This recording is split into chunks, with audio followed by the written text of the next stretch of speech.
Good afternoon, and if you're just joining us online, welcome to the work session of the Greeley-Evans School Board for District 6.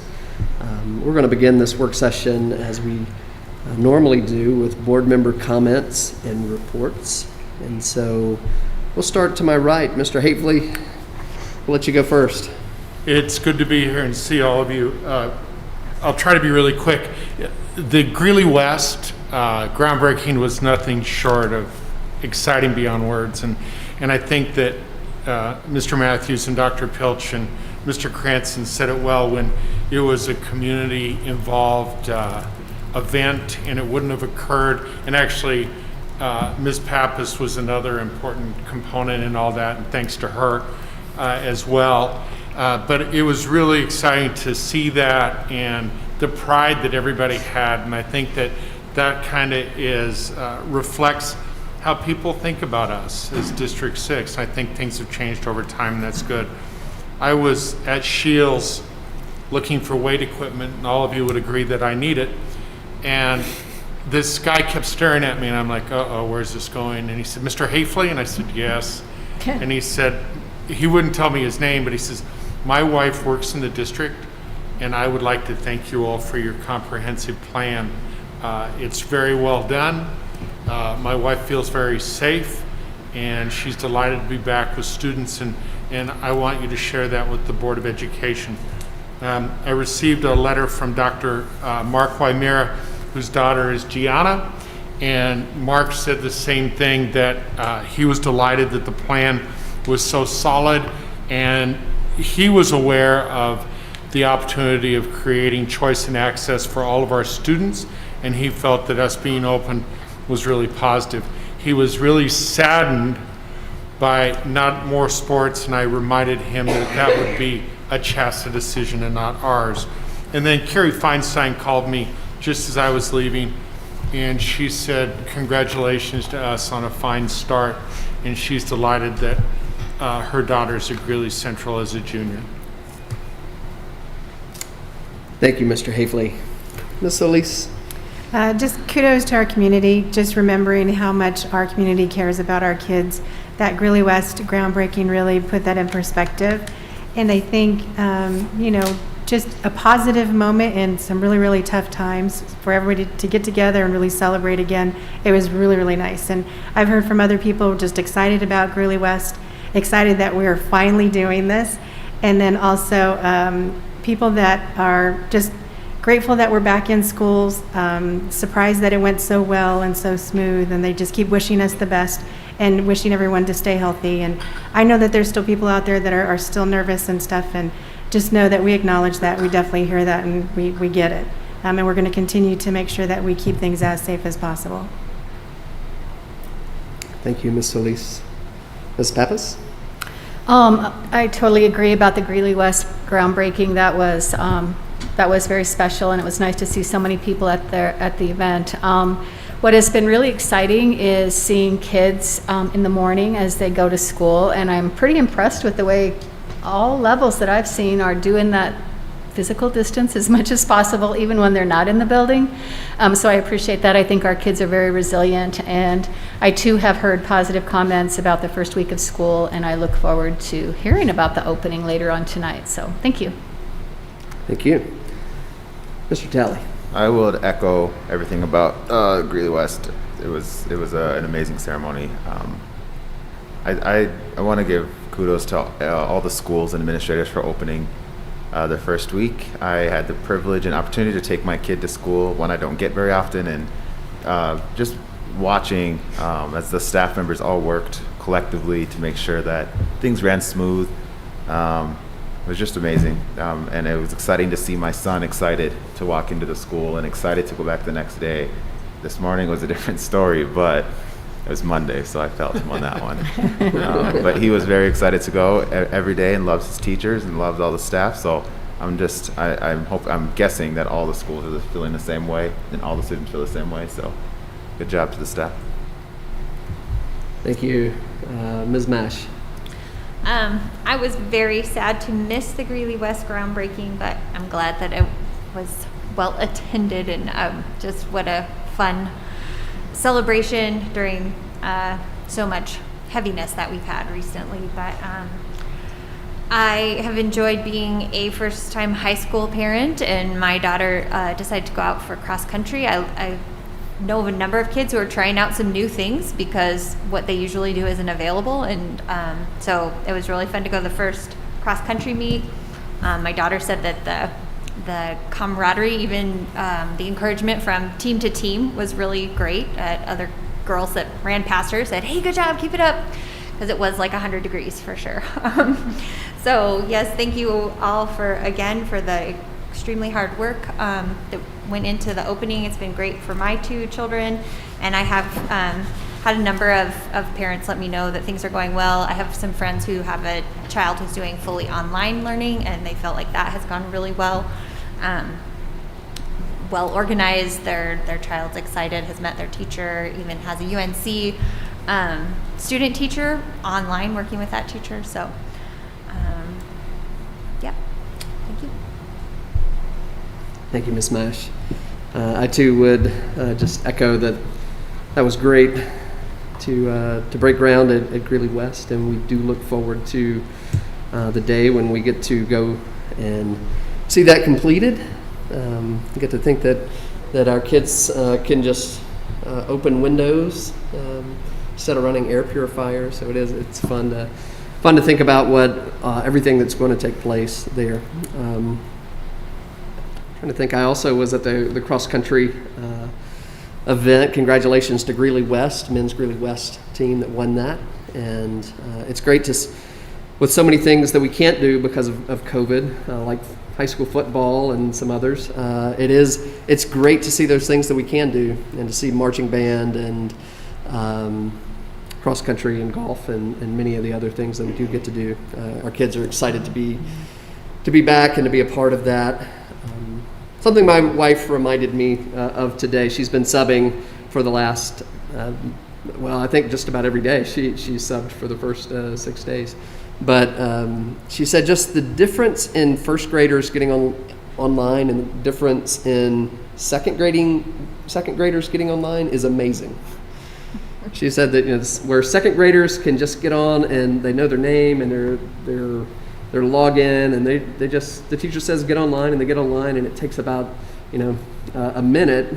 For our first graders, it takes about 10 minutes because they have to. Some of them have really long names, and which means really long logins, and they don't know where all the letters are on the keyboard, and just it was just a reminder how important these first few weeks of school are for our kindergartners and for our first graders, just to learn the routines of school and to learn what you do and how you do it, and to get comfortable in that environment, even with our online processes. So yeah, that was from what I hear from her and from all of our kids, things continue to go well. So thanks to everyone who's been working so hard to make it happen. Quick review of our calendar. And because of COVID-19, and because we don't always get to, or we don't really get to get into buildings, besides this one, there's not as much on our calendar as there normally is. So any questions on our calendar? We have another board meeting on the 14th of September. So it's changing our work a little bit as well. We'll just move along then to an update on the new PK8 school. So we're excited to hear this. I see Mr. Tuttle coming to the podium. Dr. Pilch, I'll give this over to you. Thank you, President Matthews. I have asked Mr. Tuttle, Assistant Superintendent of Elementary and K-8 schools, to give us an update tonight on just where we are with our new K-8. And then I'd like to have a little discussion about steps going forward with that school with you all before we wrap up this evening. Mr. Tuttle? Perfect. Well, good afternoon, President Matthews, Dr. Pilch, and the Board of Education. Thrilled to be here to have an opportunity to share with you a brief update on our new PK8 school slated to open in fall of 2022. First of all, we want to acknowledge this is only possible because of our community support in passing our most recent bond. With that in mind, we've purchased land at the intersection of 4th Street and 71st Avenue, which is currently wrapped around by the Boomerang Golf Course. The Design Advisory Group is made up of 19 members and has been meeting since July 15th. This slide just shows the 19 members that are in the Design Advisory Group.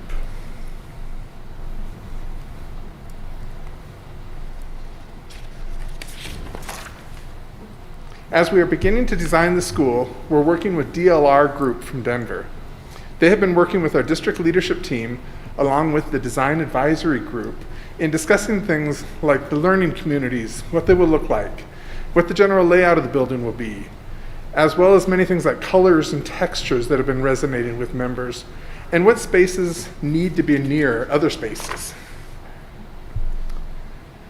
They've taken us through a series of activities and are doing a masterful job of taking our ideas and feedback and guiding the next stages of our development of our building.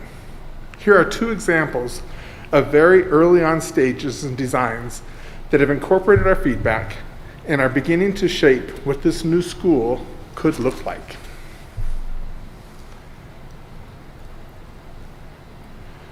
District 6 continues to have a great relationship with the city of Greeley, and we continue conversations with our city officials about doing a land swap. These proposals show placing the school in the current land that we have on the left, while on the right, it moves the school site closer to 71st Street if we are able to do that land swap with the city. In both situations, the land will be more than enough to house the proposed PK8 school with at least 2 access points to the property.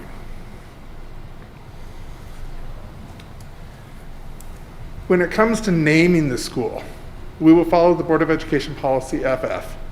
You can see the steps here. After the superintendent initiates the process, we will form a naming committee to include members from the Design Advisory Group, along with other community members. We will formally ask the community to submit recommendations for the school name, and these will be submitted to the committee. Once the committee reviews the submissions, they will submit the final recommendations to the superintendent to bring to the Board of Education. The Board of Education will act on it, and that recommendation from the committee will include information about the background and the reason that name was submitted. Here's a tentative timeline for naming of that school. After further discussion tonight about the potential focus of the school, we have moved to create the submission form to solicit potential names from the community during a 2-week window in September. The committee would meet and plan to submit their recommendation to the Board of Education with the goal of having the school's focus and the name announced by early October. As you know, we sent out a parent survey to all elementary families in our school district to gather input as to what focus would they desire for our new school. The survey was sent out late June in both English and Spanish.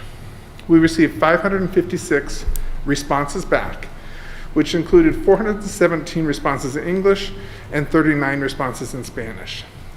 Parents were given a brief description of each model or focus that was available, and then they were asked to identify on a scale of 1 to 5, with 1 being no desire for this model in our community, to 5 being a strong desire for this model in our community.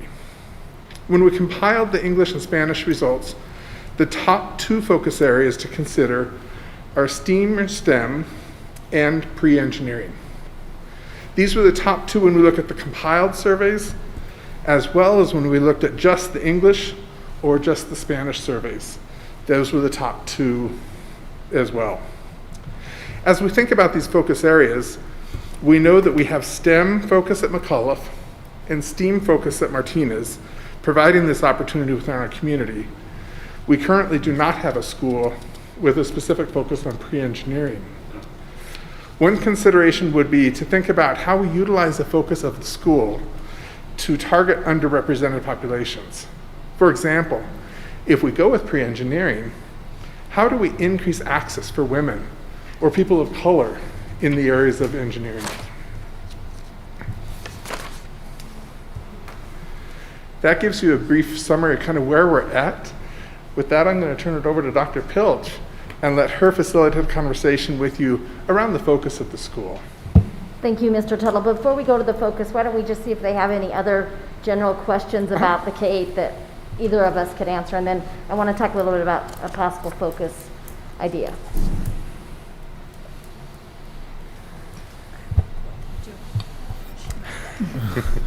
Go ahead, Ms. Mess. Thank you for the presentation. I was wondering about the mix of folks on the design advisory group. There's only one parent, and I was wondering how that lucky parent got to be on the group, or why there aren't more parents, I guess. Or It's a great question, Natalie. A lot of the people that are on it are also parents. that's true. This is one that's exclusively a parent. Gotcha. And we did send it out through the SACs at the school level, the school accountability committees, and invited parents through our entire system. And we just didn't have a lot of volunteers, but we do have that one that's exclusively a parent. And like I said, probably 3/4 of the committee do have that dual hat. We actually had open applications for participation in this because there's not an attendance area yet, so there's no school community yet for this school.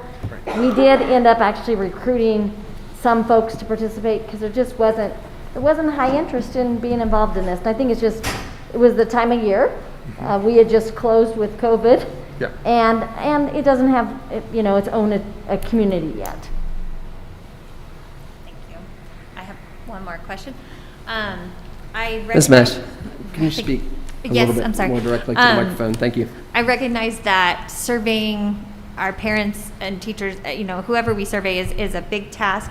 But I just recognize that we did not survey anyone in any other language groups. Do we have another way to maybe reach out to those communities as well? Right. So we did the survey in English and Spanish because those are the two primary languages here. We have not considered other ways to reach out to our other families who might speak other languages. Thank you. Mr. Hafele.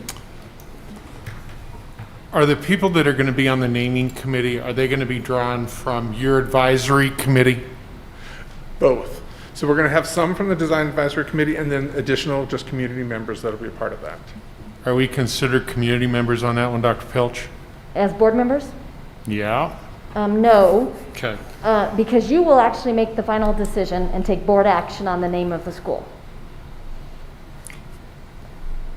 Will we have any input if we have ideas concerning names that Yep. we can share? You Yeah. sure could.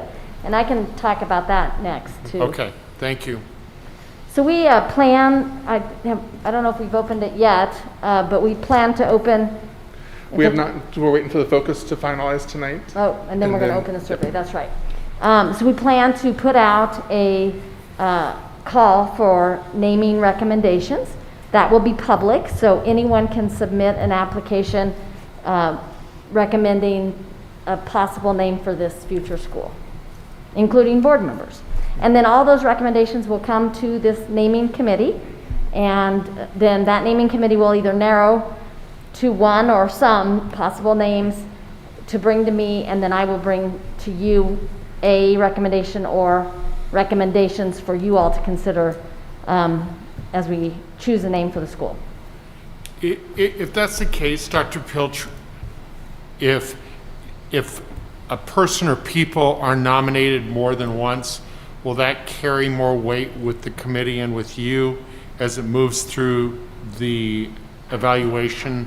I would expect component? that it would, in addition to the reason that folks are being nominated, I think would be the other reason, or names are being nominated, would be the other thing that would carry weight is, so the way the nomination form works is it asks you to identify why you recommend the name that you're recommending and to justify that in that recommendation form. Okay, thank you.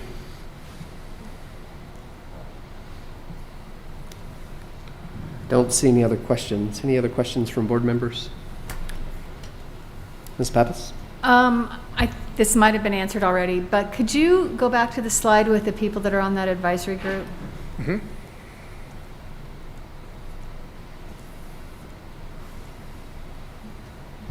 I guess the reason I'm asking you to do that is just wondering, I wasn't paying close enough attention to the representation from people that are already involved in a K-8.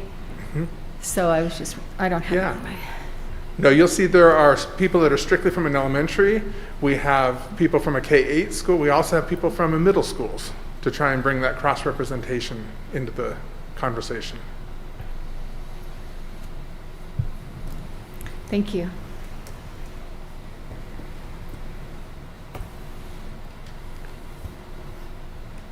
Any other information, Dr. Pilch, you have for us? Or Well, I'd like to talk a little bit about the focus of the school and just get your Okay. feedback on that if I could. So I'll just be really frank. I am recommending that we propose this school as a pre-engineering focus school. We have talked with the design advisory group about that. I think once we talked about how, I think with pre-engineering there's some assumptions made around that. Sounds very academic, very white, upper middle class. And so what we talked about and what I would propose is that we actually choose a pre-engineering focus, which would mean that very soon in the coming months that we would work to build a relationship with a university that actually has an engineering program. So we'd have to go outside of Greeley and either probably go to CSU or CU and try to build that relationship to where we could actually build a pre-K8 focus on pre-engineering with an intentional focus on attracting underrepresented students into the field of engineering, including children of color as well as females into the field of engineering. In full disclosure, I should tell you that in my former life, I had the opportunity to be a part of a pre-engineering focus feeder system that was developed with the intent of increasing women in engineering as well as people of color in the field of engineering and getting them into engineering school. So I would draw on some of that previous work, and I believe it's a good fit for our community. We don't have a intentional focus on pre-engineering K-8.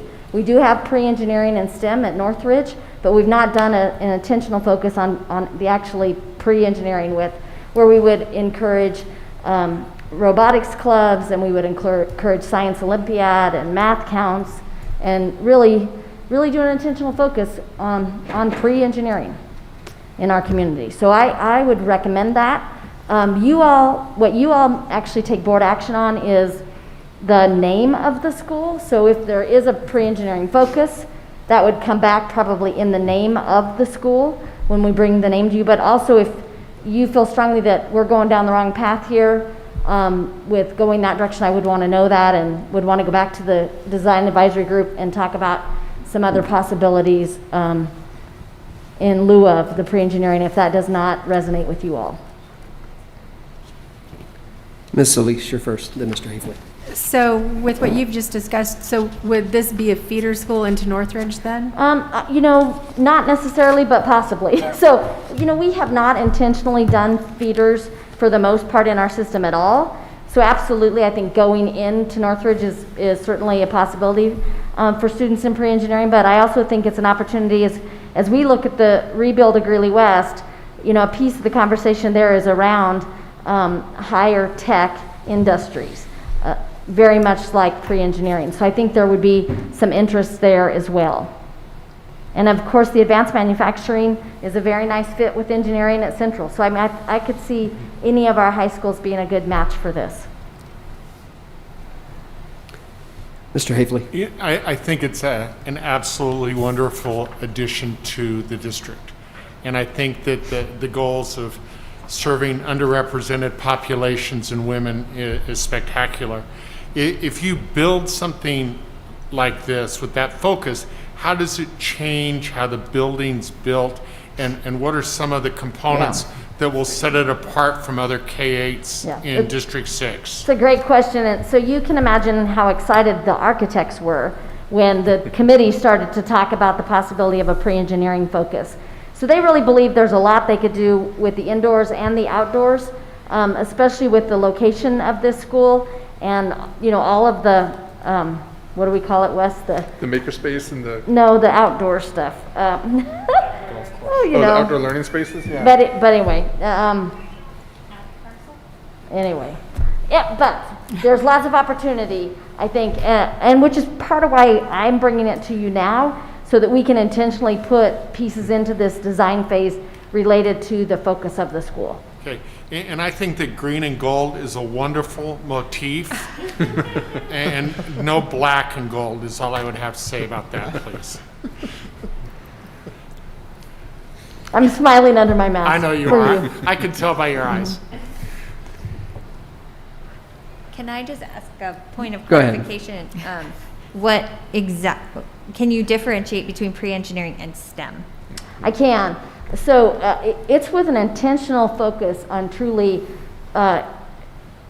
helping students from a very early age really understand what the engineering field is and all the different careers within that engineering field, which is very different from just science, technology, engineering, and math. I mean, it's, you know, so for example, we would likely bring engineers in or engineering students in to actually teach some of the project-based learning work that would go on in that setting. So, you know, very intentional design in terms of how content is approached, to really be talking about engineering throughout. Of course, there's going to be a lot of science and technology and math, but engineering becomes, you know, really the hallmark of the school. And if I can add, Jeff Peterson is on the design committee, so he would also help us differentiate does it look like at McCullough as a STEM school versus what does it look like at a pre-engineering school here, and be able to continue to clarify that.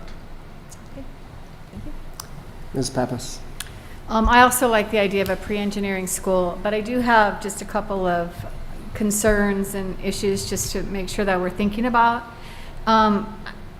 When we say that we're going to offer that equitable access for all of our kids, that's going to involve a lot of active recruitment and getting into communities and talking to parents on the northeast, south sides that really know that they're welcome. And again, the other, just having a commitment to transportation. I feel like, I mean, we are going to have to offer transportation to that school for a variety of kids. And I know that, I mean, I don't mean to go back into history too much, but I know when Chapelot Arts Magnet opened, originally they did try to recruit kids, and I think some kids were able to get transportation.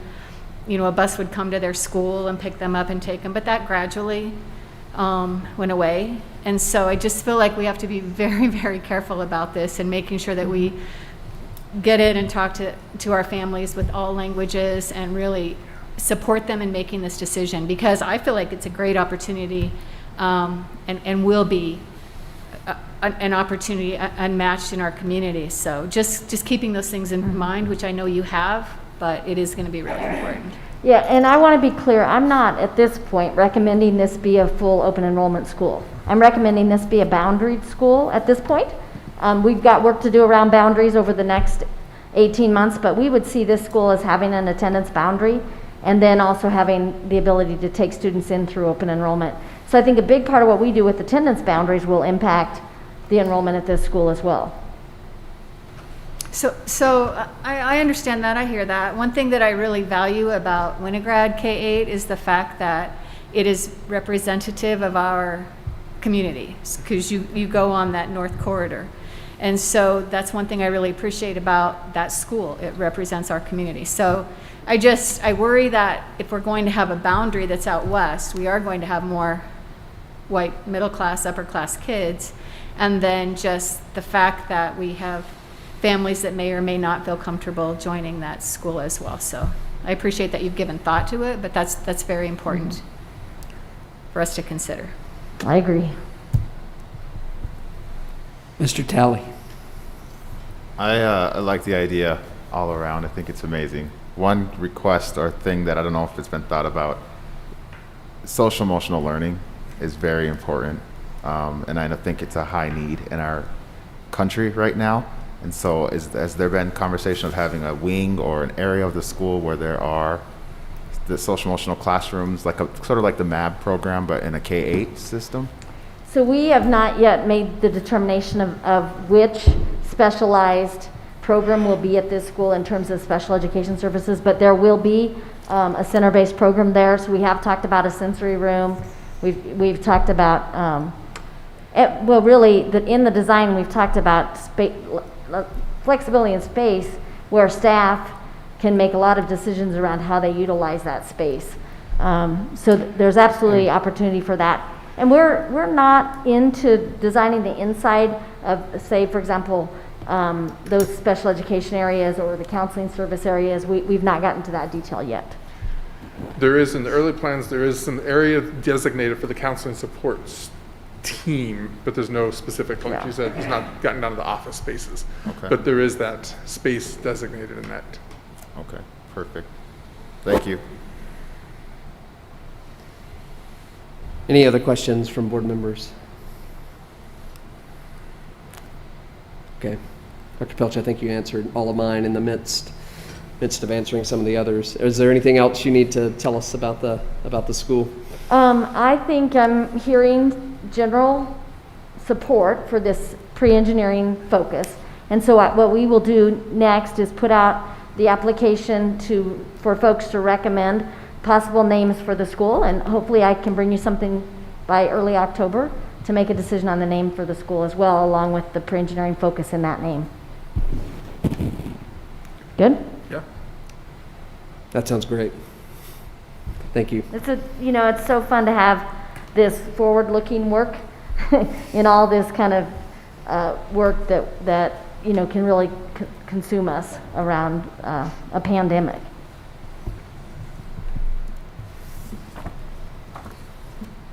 Our next item is our Innovation 2030 discussion. So Dr. Pilch, I'll give it again to you to open us up in this discussion. Thank you. This is really an opportunity to hear from you all tonight as we do our next steps in relation to our Innovation 2030.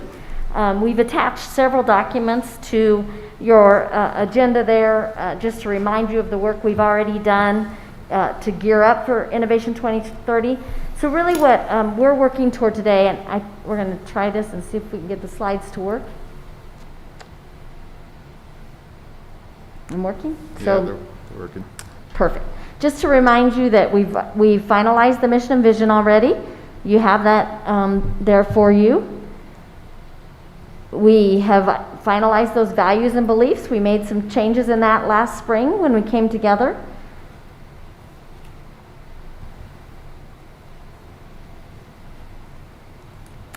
And then we have the 4 focus areas that you see here of student learning achievement, climate and culture, strengthening partnerships, and operational and organizational effectiveness.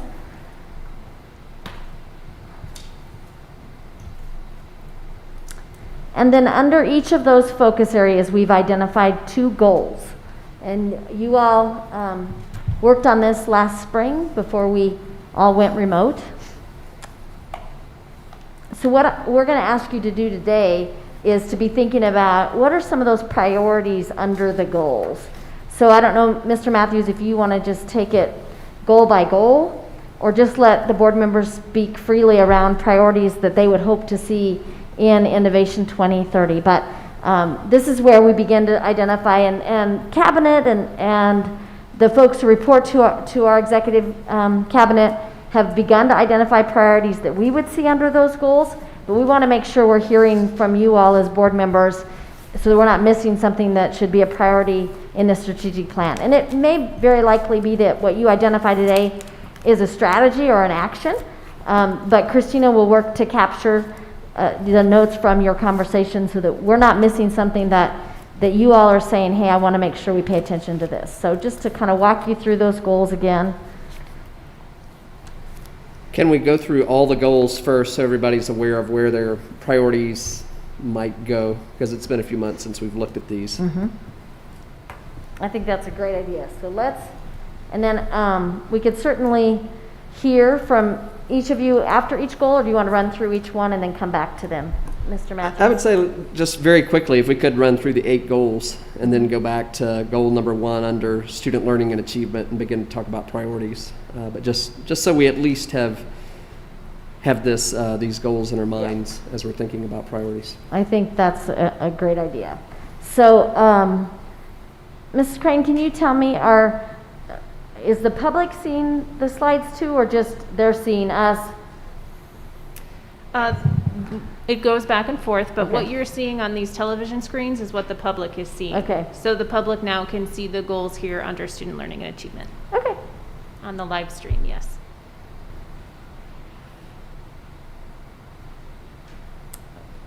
So I don't know if you Yeah. just, Ms. Mash, we'll just go around. We'll just read, let's read through the Yeah. 8 goals and then we'll go back to goal number 1 under student learning and achievement. Okay, goal number 1 under student learning and achievement. Provide a personalized learning experience so all students graduate on time and are college and career ready. Will you go ahead and read goal number 2 as well? Yes. Implement consistent and coherent aligned curriculum, assessment, and instructional practices that are research-based to ensure all students learn.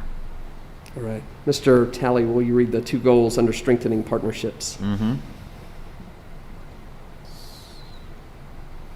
Goal 1, strengthen relationships with parents and families. And Goal 2, communicate and collaborate with external stakeholders, including businesses, local government, and community organizations. Ms. Ellis, will you read the 2 goals under climate and culture? Goal 1, ensure cultural responsiveness throughout the organization. Goal 2, support the social and emotional well-being of students and staff. Mr. Hafele, will you finish up with the goals under operational and organizational effectiveness? Goal 1, align district resources to maximize student achievement and create a culture of continuous improvement. Goal 2, maximize the recruitment, hiring, and retention of all employees. Okay, thank you guys. Just in case we, or anyone watching has not thought about this in a few months, I just wanted us to have that in our heads. So student learning and achievement, goal number 1, to provide a personalized learning experience so that all students graduate on time and are college and career ready. And what are our priorities around this goal? And I'll let you guys begin to weigh in.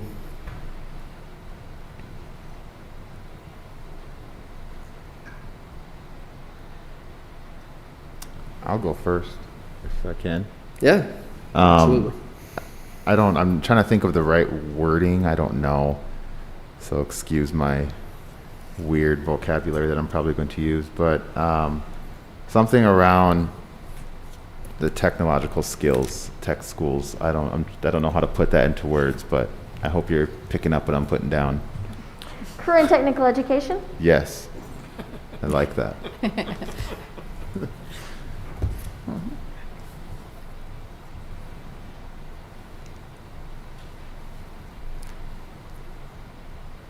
What other priorities do we have? Or what direction can we give Dr. Pilch? Ms. Solis? So I go back to when I went to LLI, which is the Latino Leadership Institute. And I think of all these people that have been successful in going to college and are in these careers, and yet we still have this conversation about, imposter syndrome and code switching. And I feel as though there's an element of that needs to be present when we're really talking about kids being college or career ready, because that will be part of their experience. And I'm not quite sure how we go about that, but there needs to be some kind of touch on that kids, we have high poverty too. That's another code switch that these kids are going to have to do when they're in careers or when they go to a college campus and there's a lot of different people that they're not necessarily used to or doing work that they're not necessarily used to. So those would be the 2 elements that I would want to see if there was a way to add that. I feel as though for myself that would have had a huge impact. I didn't even really start to learn about that stuff till I was in my 20s and didn't really put a name to it till I went to LLI.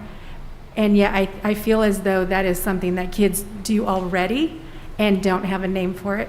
And so just that would be something to kind of keep in mind when you're talking about personalized learning and making sure that they're college and career ready. Ms. Pappas. This is similar to what Rhonda was talking about, I think, but when I'm looking at the best hopes from the people that were at the strategic planning in whenever that was, maybe February, I don't really remember. I think it was just the idea of making sure that we have meaningful opportunities for every student. And I'm thinking about the number of Greeley Dream Team students that do graduate with high GPAs and have taken AP or IB classes, very strenuous, rigorous course loads.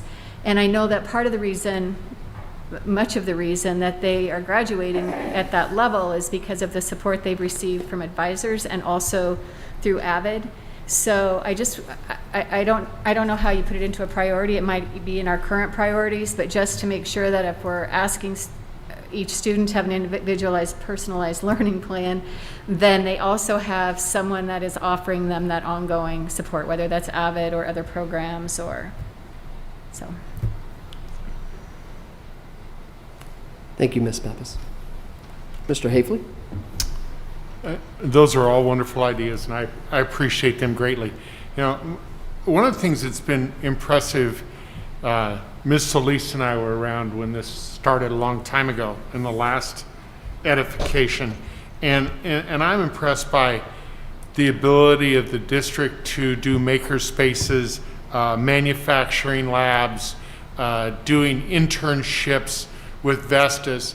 And to me, I think that we almost need to state that, publicly, that we are willing to adjust to the needs that our students possess to help them be successful in whatever choice, either career-wise or collegiately, that they choose. And that's something that we should be proud of, but I think that we need to allow everybody in the community to know that we know that we need to do that, and we're not just stead in our beliefs and how we have things set up.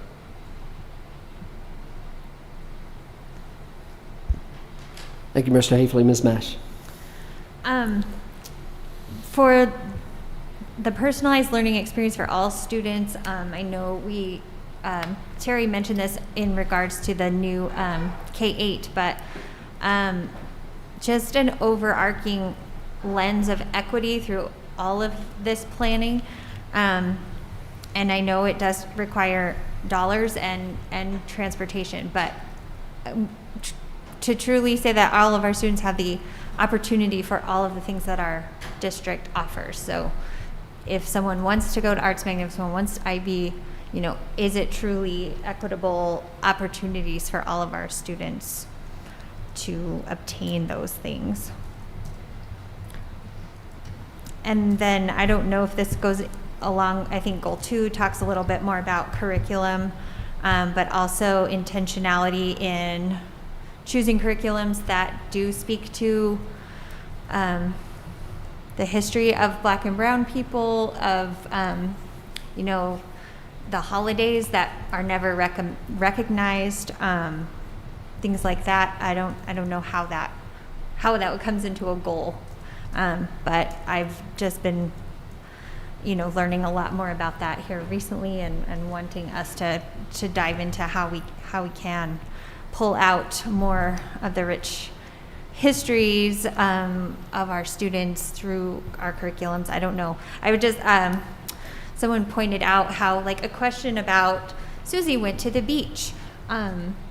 She saw this, that, and this, and then answer questions about your day at the beach. I mean, many of our students have never been to the beach, may never go to the beach. And that totally was something new to me to think about. Our curriculum questions even equitable in the experiences of all of our students. So. Ms. Pappas. So this is a piggyback on Natalie's comment and reminds me of a conversation we had a while ago about offering as many outside experiences as possible. I know that even though we're building buildings and we're making spaces so that kids can experience that hands-on work in schools, it's so true that many of our kids do not get out of Greeley very often, don't have access to the same resources that other kids have access to. So if we can make a commitment to doing some sort of bringing back field trips and those experiences I think that would be just a great supplement to what we're doing in our buildings as well.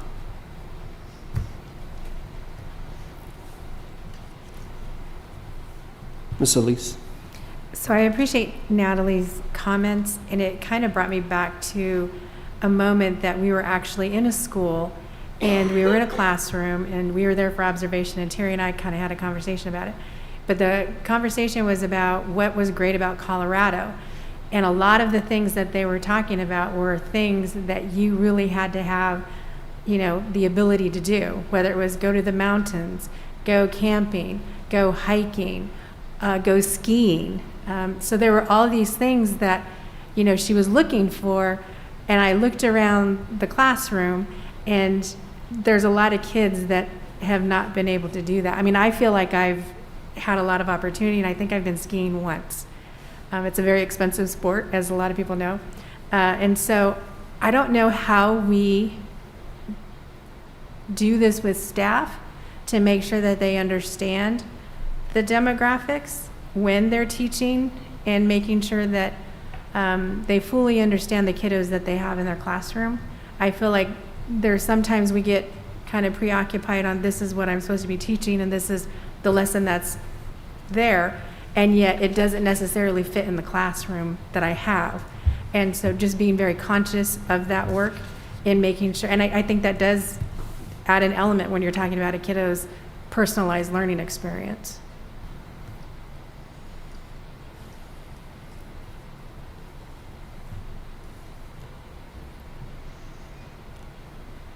I think one of the things I would love to see is,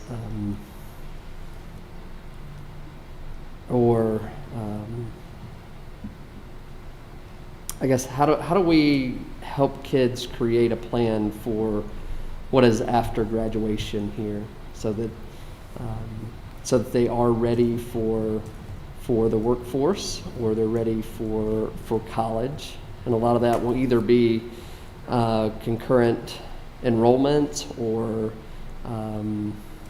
centered on some of the programs that we have, like our advanced manufacturing pathway. But how do we help them know what's available to them at an early age? How do we get them thinking about what they could be, what they could do, even when they're in 6th and 7th grade? So as they're making decisions about what to take in high school, that they really are thinking about what's after high school and what's after graduation. So just an emphasis on concurrent enrollment in our advanced or our pathways, and how do we put that in as a priority? Again, I'm not sure.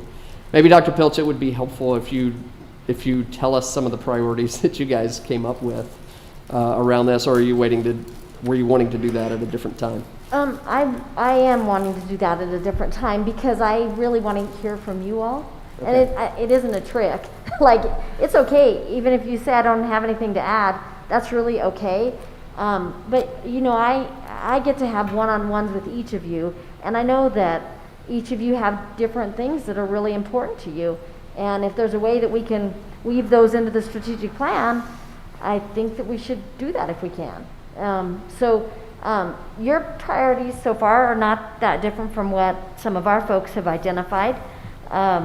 I think you'll begin to see a lot of overlap with the climate and culture goal and this student learning and achievement, because you can't just address student learning and achievement without addressing the climate and culture piece and all the cultural proficiency work we need to do. I appreciate the comments that you made around curriculum and around teaching practices and relation. Those pieces both are at the heart of some of the culture proficiency work we've been doing and we still have yet to do. All right, thanks. So you're getting what you am. want. Yeah, Okay, I just want to make sure. Let me ask Christina. Christina, because she kind of is the keeper of all the information. I think, would you give further guidance, Christina? No, I mean, I think that the things that you guys have discussed really do fall into a lot of what we have listed, but I do think the idea here is to get new information from you. We want to make sure we're not missing anything here, or that we have the right focus on different things. And so it's helpful to hear from you. And so we obviously will bring to you the different objectives. They're still in the draft form right now. Cabinet is still working on them in addition to the other team members.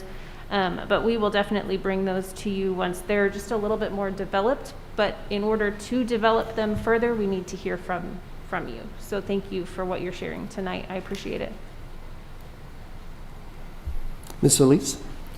I almost feel like there needs to be a piece, especially around the career part of it, that we are taking a pulse on an ongoing basis of what the needs are in our community.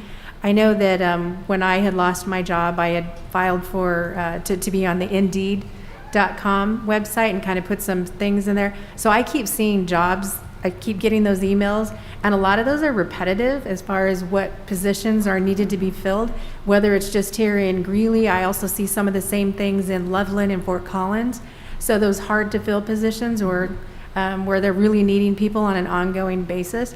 So if there is a way that we can make sure that we have a communication line with our three communities, Loveland, Fort Collins, and Greeley, and just making sure that we're always keeping up to date what careers they're seeing are hard to fill, or that they're really going to need people, and that we're making sure to introduce that to kiddos. That's good.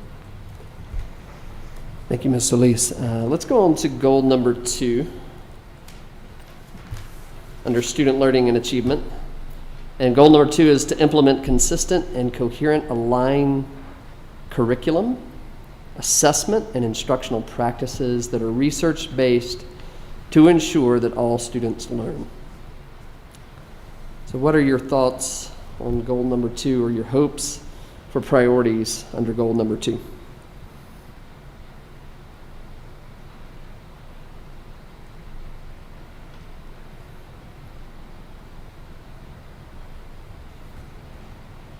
And maybe the question is there anything in, because I think some of you already talked about this a little bit. Yeah. So is there anything additional we want to add, or you want to add? Ms. Pappas? So I am wondering about when we say implement consistent and coherent aligned curriculum, assessment, and instructional practices. I know that the work that we're doing now is very focused on making sure that we have common assessments and that we have consistency in the classroom. I just am wondering, when we have the different focus areas at different schools, I guess I'm wondering about the word consistent, because I know that it's gone from not so consistent to then everybody was doing everything the same page every day. And I'm just wondering where we are with that consistency and what the priority might be. I don't know if this is the right time to ask that question, but it's a wondering for me. So I think to answer what I think you're asking, Ms. Pappas, is how consistent is it? How aligned is it? And there was a time we were very consistent and very aligned, and then I think we kind of backed away from that some. What is consistent and aligned is the expected outcomes. So what students know and are able to do when they leave a certain grade level. How you get there can vary from school to school. So even, in the focus conversation, how you get there in a pre-engineering school is going to look very different than how you get there in an arts magnet. But what we know is that there are certain times in a student's career that they should reach certain benchmarks. And that's really what this goal is about, as we have pushed that work. We've really pushed hard to move away from pull-out classes and core replacement classes where kids are leveled into a lower level class other than a class that's at grade level or beyond. So that's a piece of this work that led us to this work, is eliminating, those things that kept children from ever being able to achieve at grade level. So a priority in that I think is already in place, is just making sure that every student has access to that grade level curriculum, which is a focus area, I believe. And I guess what I'm hearing you say then is individual schools, the consistency then comes from individual schools, school leadership, building leadership teams, and the teachers that determine that consistency. So that's Yes, and as we have purchased new curriculum, and with that has come, a lot of training. That's the other piece that is really helping us to get to this goal, is making sure that everybody's getting, comparable training as we implement a new math curriculum or a new social studies curriculum. and in that comes how then do you support your English language learners Right. and your special education students and Exactly. enhance the GT students. Exactly. Okay, thank you. Mr. Hafele. It's really easy for elementary school students to explore careers and have ideas what's going on because they're so excited about school. And then as you move on towards middle school, there are times where educators and students don't take the idea of trying to figure out where they're going very seriously. And where we seem to have the most success with identifying and personalizing experiences are through things like Dream Team, the idea of AVID, IB, and those programs. And what you find there is a combination of students who are interested in moving forward, as well as teachers who have really the heart to push it. And I think sometimes we lose sight of that. To me, and I don't know how you do this, but I think that how we help our educators do it is going to be really important, because there have been times where this curriculum, I'm sure Ms. Pappas has seen it, it's put together haphazard, and like 1 week you're handed what you're supposed to do, and then the next week you get more, and consequently it doesn't work well. But the supports that we have, they're outstanding, and we need to find other ways to complement our students' needs by having more of those. Ms. Mesh. I think this is just like a clarifying question again. I understand the differences at different schools based on focus, but I'm wondering, is the same robust curriculum available across all of our schools and to like English language learners as well as English as a first language students? Well, the exception to that would be Fred Chartis, which has opted out of district curriculum. So they would be the exception to that. Okay. But at every other site, I would say yes. Okay. I was just, are Lexia and RMSE, are those more like intervention curriculum? Lexia is it's a assessment tool and an intervention tool. RMSE is a content Okay. and an approach that we have at all of our elementary schools. Okay. Again, I don't believe that Fred Chartis does. I think that would be the exception. Okay.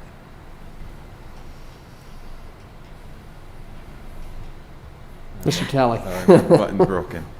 I don't know if this would fit here or under culture and climate, but sorry, now I just lost my train of thought because this button wasn't working. What was I again? Oh, SEL. So something around a more across the board SEL curriculum of some sort, so all students learn. I think we push that a lot more into our specialized schools or programs.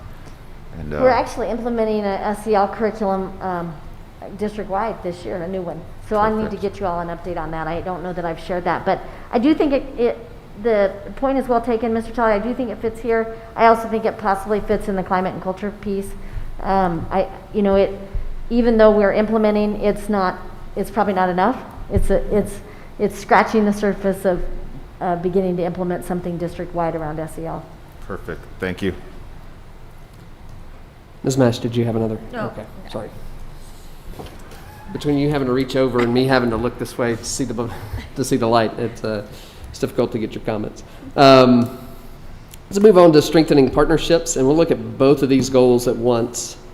And you can tell me which priorities you have for which goal. But the first goal is strengthen relationships with parents and families. And goal 2 is to communicate and collaborate with external stakeholders, including businesses, local government, and community organizations. So priorities around our partnerships that you would like to see. Mr. Talley. Priority maybe being utilizing more languages that we have in our district, or allowing those languages to have access to our material.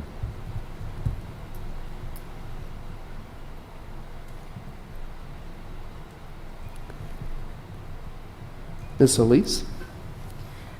So I've talked about this before, in just kind of like the Parent Academy, which we kind of pretty much do at our family center, but seeing that on more, at more of our schools versus just a separate center. I feel like we do have some of that going on at each individual school, and that we could do better at it. Again, I know that is resources and money also, but I feel as though the challenges of really getting to know parents is through that process of what we're kind of seeing at the family center and really doing that outreach. And so when we talk about that and just making sure that families do feel welcomed and that they're part of the school and that they're included in this. And I feel as though there are moments as community members, and I can say this of myself, there are moments that I just accept what is because that's the way it's always been.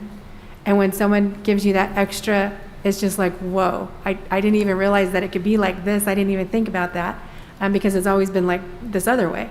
And so I think if we really put some energy and I know it's going to be resources, to really kind of implement small family centers at our schools, which I do think principals do in a sense, without necessarily calling them family centers, but really working on that work and really being intentional about it. Ms. Pappas. This is something we talked about last time we had this conversation, and that is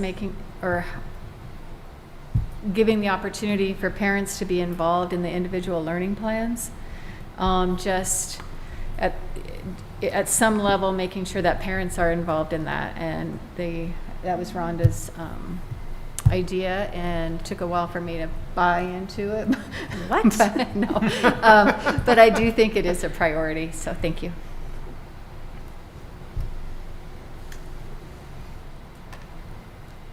I did not. Any other thoughts on the priorities around strengthening partnerships, either with parents and families or with businesses, local government, and community organizations?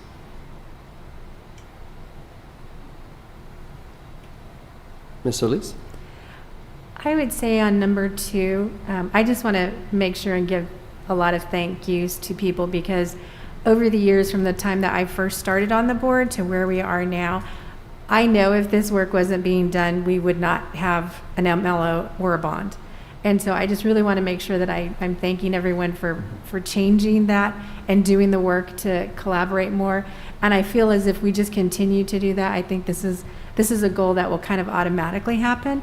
And I think Dr. Pilch and her staff have done a remarkable job of keeping that communication open to different entities. And now we're talking about an engineering school and maybe reaching out to CSU and CU. And so just continuing on that mindset of, being innovative on how we can connect and keep those connections going. I think, again, I think your staff has done an amazing job under this, and I'd like to see us continue all those efforts. Thank you, Ms. Solis. Anything else, guys, before we move on to climate and culture? So that's excellent. That feedback you all just shared, that's really helpful. Thank you. So goals on Climate and culture are to ensure cultural responsiveness throughout the organization and support the social and emotional well-being of students and staff. Any thoughts on priorities for these two goals? And while you're thinking, President Matthews, I would just like to share that we are piloting some online and virtual instruction at building-wide at one of our K-8s around cultural responsiveness. And so I know the board has talked in the past about some sort of training for the Board of Education around cultural diversity, cultural proficiency, beyond diversity. So I don't need you to tell me tonight, but I do want to know at some point, like what would you all like that to look like? Do you want it to be something ongoing? Do you want it to be something initial at one time, and then we come back to it? And so just as you're thinking, is there an area in here for the board around ensuring this cultural responsive throughout the organization in terms of the training that we might do with you? And I think it was Ms. Solis who recently mentioned to me, even as we bring new board members on, what do we do to ensure that our new board members understand the community we serve? So I'll just lay some groundwork with y'all on that, and just know that's coming. I've reached out to both Jesse Tiarina and Anthony Asmus actually is involved in this a little bit also, around what it might look like for you all initially to do some of that work, and probably bringing in somebody from outside rather than our own staff leading that work with you all.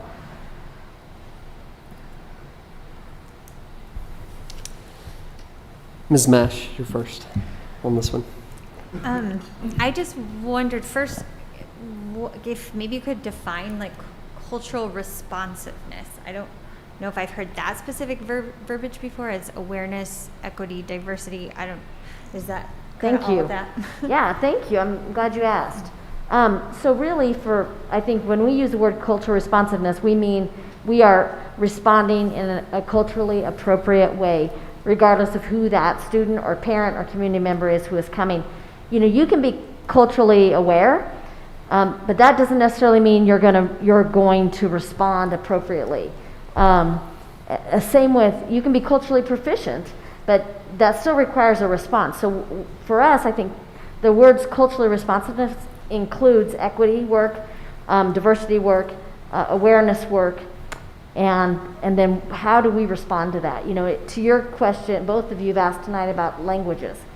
So if we really mean what we say, we have to continue to push on putting information out in all of our languages. And I have to tell you, I'm so proud of how far we've come on this. I mean, we are now at a regular place where when we put out that communication today to parents, the IRC is translating for us in those other languages that we don't have translation for. So we've come, because of the COVID pandemic, we've come a long way very quickly in some of that work around translation, and yet there's still so much more for us to respond to, and how we respond will matter to our community. Sorry, that was my Sure. question, Yeah, not my go ahead. comments. So in terms of what for me personally, what I would like for us as a board would be to have some of the same training, maybe that like our principals or whatever is the district-wide training. I would like to experience it just partly so that I know what we have out there. Occasionally we might hear a criticism of our training or our responsiveness or something. So if I can say, well, I've experienced this training as well, and I think it's very helpful, or yeah. And I also recognize my own lack of understanding and ability to respond appropriately. I feel like we all have a long way to go and to learn. So that's what I would like, is some idea of kind of what we do have available to our staff here in the district. And then I know that we have an equity team at every school, and I would like to know maybe there already is a very specific focus and measurable goals that those equity teams have, but maybe that could be further developed as well. Mr. Hafele. We have the incredible goal of having 100% graduation. And I want us to establish goals concerning the social emotional component for our students. You know, when you first arrived and the number of students to counselors was 400, and it's continually decreased. The number of social workers was 1 per so many buildings. The number of counselor or psychologists were 1 per so many buildings. And we keep getting those numbers more manageable, but I think that we need to establish a set of goals that really emphasize our focus on being aware of our students' well-being socially and emotionally. Thank you, Mr. Hafele. I think Ms. Solis is next. So a key word that comes to mind on probably both days is access. And so I want to really make sure that anything that we put forward in this work, that access is always answered. You know, who has access to it? And one of the things that, you know, can be reflective of how we're doing is kind of like even the work that we just did with gathering information about our new school. You think of what our representation of is in the school, and then you look at how many people responded or how many people we heard from, and it just doesn't mirror that. And so I think that, you know, that's kind of an example of how we're just that access piece and people being involved where we're missing. And so I think that if everything that we put forward, we can really ask ourselves, okay, so this is what our goal is, this is what we want to achieve. What does that look like when it comes to access? Whether it's for a parent, whether it's for a student. And in answering those questions, I think it's kind of like the work that we did, I think, when we had gotten together where we talked about barriers. What are the barriers? And always reminding ourselves of what those barriers are and making sure we have a plan in place to address those. And I feel as though, I mean, one of the best things that we did in this work is to have a position specific like we have with Jesse at Tijarina, because we didn't have that before. And so that lens and that experience wasn't there. And so I think having that position on an ongoing basis is definitely something that helps under climate and culture. And obviously this is work that we need to continue doing as just, you know, community members, as, you know, district people, as humans. There's always some kind of new, you know, relationship or something that we find that maybe we didn't deal with that as well as we thought, or maybe we're not seeing that in the light that we should. And so I kind of agree with Natalie. If we can kind of experience some of the training that's happening, it might give us a little bit more of a window as to what that work looks like. And obviously the social and emotional well-being of students is a lot, and for our staff. I mean, obviously going through all of this stuff, we definitely recognize how that could go up to the 10th power real quick in just one, you know, situation. So I appreciate that we are working on the numbers like Mr. Hafele said. And again, the hard part is I know a lot of it is funding. So just continuing our work with communication with our community members on, you know, why this work is so important and why it's necessary to have these resources and continue building on what we've started. Thank you, Ms. Solis. Ms. Pappas. This may fit under operational and organizational, but just the recruiting and hiring and retention of staff with people of color.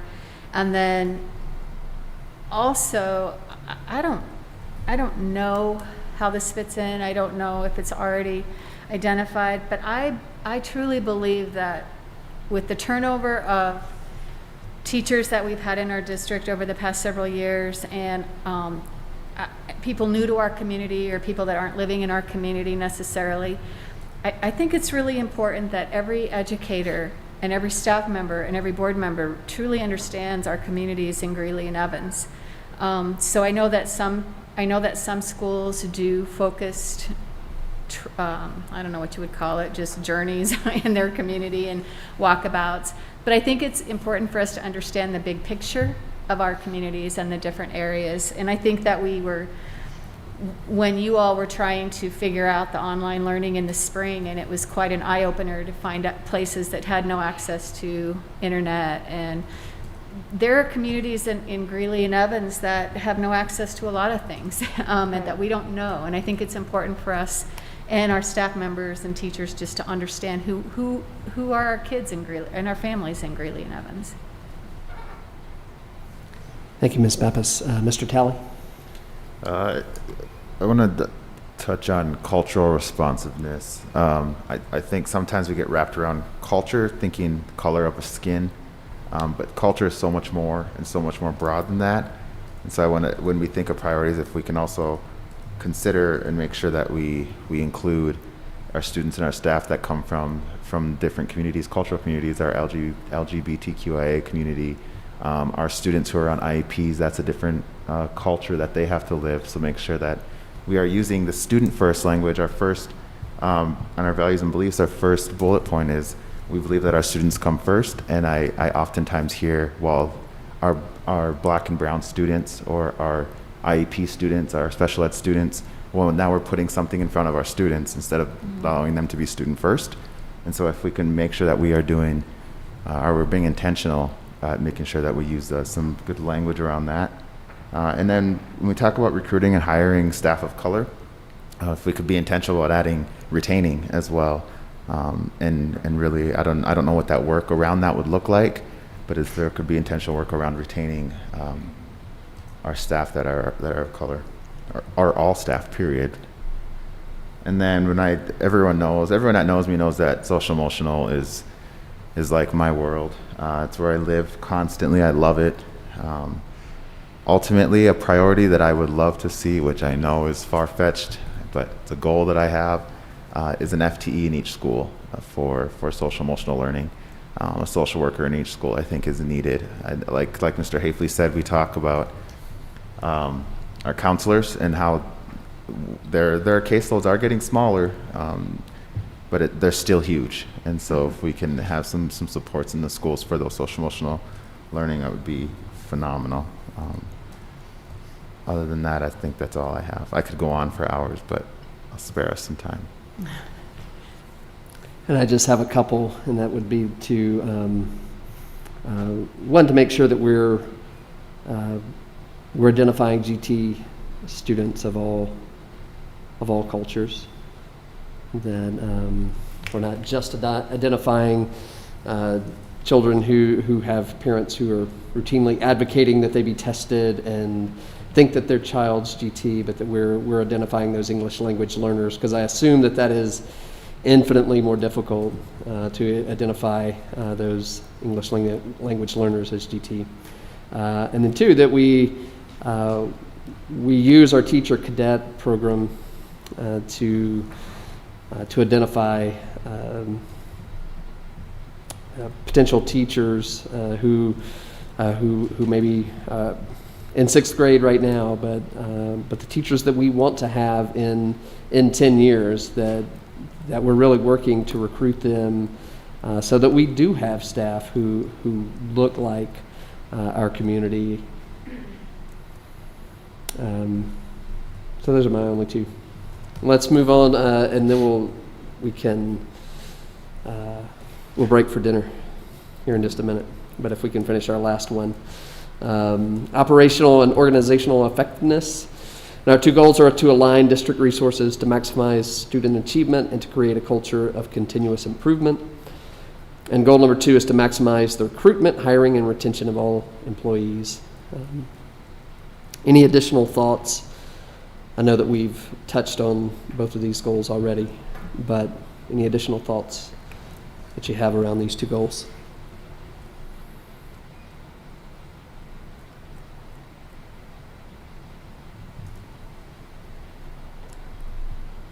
have a comment, I guess. I'm so glad that we did so much work around our long-term facility plan, so that we're forward thinking of how to continue to utilize our space, make sure that we will not continue to be over capacity and grow in the future. Yeah, I think that's all I have to say.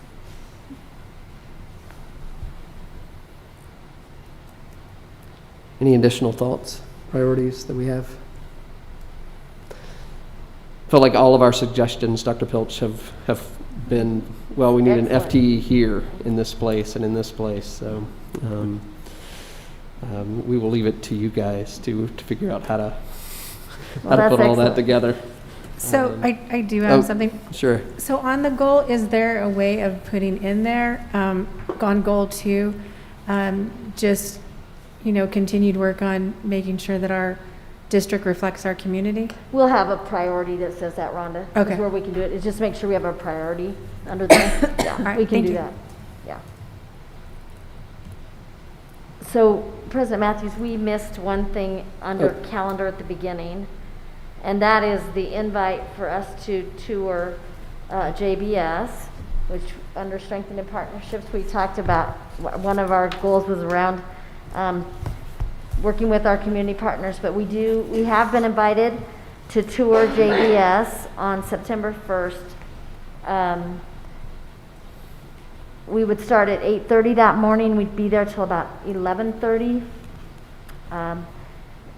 Part of it is in an effort to educate us about JBS, their role in the industry, as well as their role in the community. I think they also have interest in sharing their efforts on ensuring the safety of their employees, as well as ensuring that they're being a good partner in the community. So we are invited. I think President Matthews, you have committed to going, and I think Ms. Pappas. I will join you, and then if there's others of you who want to go, they will allow 8 of us in attendance. If we don't fill those 8 spots, then I do have members of the executive team who would like to go. There is a sign-up sheet in the agenda under that upcoming events and quarterly calendar. They do need our jacket size and our shoe size. Chief Gates participated in one of these tours here a few weeks ago, and my understanding is we will be in boots and jackets and masks and face shields, and to be certain we're not bringing in anything we shouldn't be bringing in or taking anything away. So And that's September 1st, September 1st, Tuesday. 8:30 to 11:30. Okay. Sorry that I missed that on our calendar. But that's a good segue into, and that may be our only sort of community work. This is a and good engagement. segue into that, isn't it? And I will ask that if you are interested in attending, I need to let them know tomorrow morning. So if you can either talk to me about that or add your information in the item linked within our agenda, either of those two things is perfectly acceptable, but I'll need to know that by the end of the evening tonight. Thank you.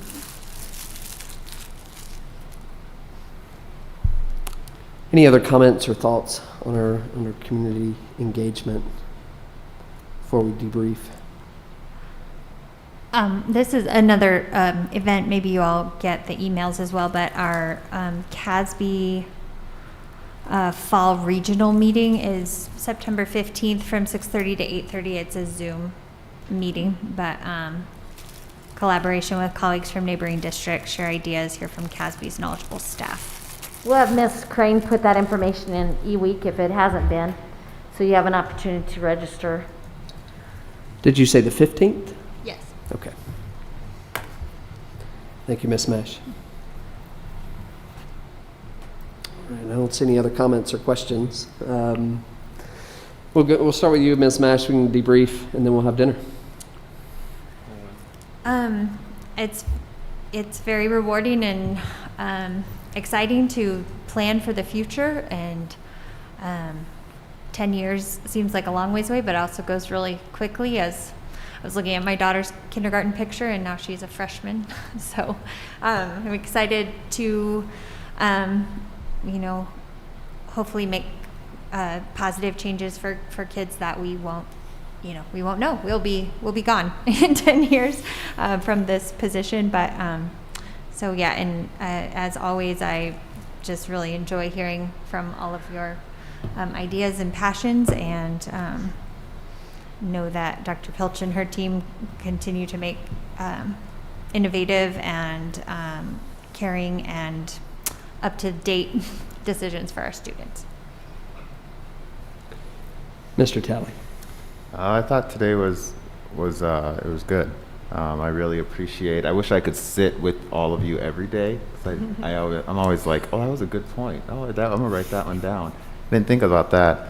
It makes me excited to know that I have a first grader, and in 10 years, I'm excited to see where we're at. Sorry, my mom is calling me. I'm excited to. You don't have her on YouTube watching you? She probably is. She's telling you to make sure to say something. Or tuck my shirt in. She did that last week. But anyway, sorry, sidetrack. I'm excited to see where we're at in 10 years. I'll leave it at that. Ms. Pappas. I appreciated the opportunity to talk about our priorities in the Innovation 2030, and as always, and like everyone else, I appreciate being here tonight and listening to everyone's perspectives on different things. Ms. Ellis. It is so nice to be back with everyone. I always enjoy our conversations, and I'm just really thankful that we are here a week after reopening, and just hearing positive things of what's been going on, because I know this has been a really, really big struggle for teachers, for parents, for staff, for students, and to see us a week in and having conversations. I just appreciate being here in this moment. I'm excited about our plan. I feel as though sometimes we want change, and sometimes we look at a plan that's this long, and it's like it's going to take this long. But then I think about when I first started on the board and where I am now and all the things that have changed in the district, and it's just like, whoa, that was a lot of stuff that we accomplished in just a short amount of time. But I'm sure back when we were first talking about it, it was like, boy, that's going to be down the road. But then I see us with an MLO, a bond. We just broke ground at Greeley West. And so I know it sometimes doesn't happen as quickly as we would all like, but we continue to do this work moving us forward, and it does get there. So just thank you, everyone, for your patience and grace during all these challenging and changing times. It's really exciting to see where we are as a district. So thank you. Thank you, Ms. Ellis. Mr. Hafele. Mrs. Pappas, Mr. Matthews, Dr. Pilch, and Christina, Ms. Crane, excuse me. Thank you for always putting together a quality agenda. I mean, that's really hard to do, and you all deserve credit for conceptualizing something that flows smoothly. And I don't think that you receive enough accolades for that. So thanks to all four of you for doing it. And I also really appreciate coming here and working with everybody. Mr. Talley is correct. The ideas that everybody else has, I sit and listen to Mrs. Solis or Ms. Mash or Mr. Talley, all of you. And it's always wonderful, and I appreciate the opportunity to work with you. Thank you, Mr. Hafele. I would just echo that, and I certainly appreciated hearing about the new school. That's just, again, it's so exciting to have these things to look forward to, and that forward-looking work, and what that golf course is going to look like when and the school is going to look like, and that emphasis is really exciting to be pre-engineering. I think that's. I hope our community would get excited about that, because that's exciting to me. So thank you for bringing that to us, and as always, yeah, it's great to be back with you guys. And Dr. Pilch, do you have any final words before dinner? No, I think it's time for dinner. And then we'll come back together here at 6 p.m. All right. Well, we'll see everyone at 6 p.m.